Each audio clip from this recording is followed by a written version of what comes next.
Japão acabou com a necessidade de visto para turistas daqui irem para lá.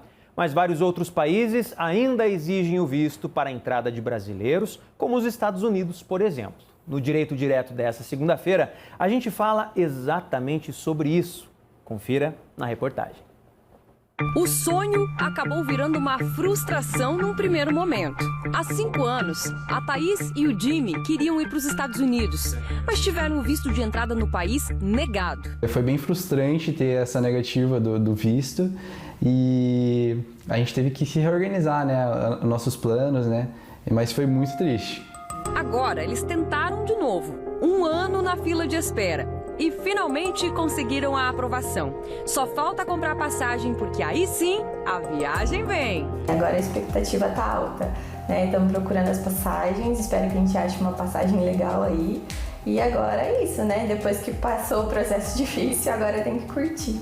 Visto é uma autorização que os governos de alguns países exigem para aqueles viajantes que querem ir até esse destino. Alguns são bem simples o procedimento, caso do Egito e de Cuba, por exemplo, em que você já chega no destino, paga uma taxa e recebe uma informação, um adesivo para colar no seu passaporte. Outros, o procedimento é um pouquinho mais complexo, é preciso fazer com alguns dias de antecedência, de forma online e preencher uma documentação. É o caso da Índia e do Vietnã.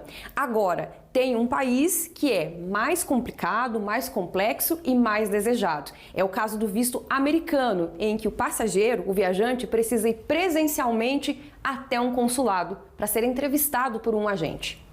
E como não tem consulado em Curitiba, só em São Paulo, Rio de Janeiro, Brasília e Porto Alegre, é preciso ainda mais organização.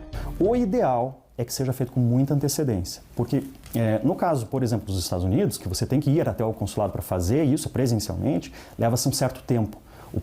A primeira concessão ela vai ser feita após esse procedimento presencial e só as renovações depois é que podem dispensar isso. E isso, entre agendar, você ir e ser concedido, você vai ter algum tempo aí que vai ser necessário. Então, no mínimo 6 meses para não correr nenhum risco e ter uma tranquilidade de que vai receber de volta o seu passaporte a tempo da viagem.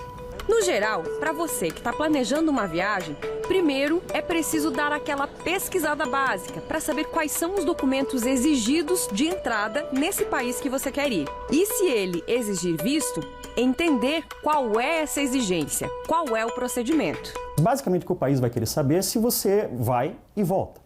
Então, quais são as suas ligações com o seu estado de origem, se você tem condições de arcar com a sua permanência lá, se você não está, eventualmente, tentando uma imigração ilegal, ou, eventualmente, se você não está relacionado com alguma daquelas atividades que possam ser consideradas perigosas para a sua segurança.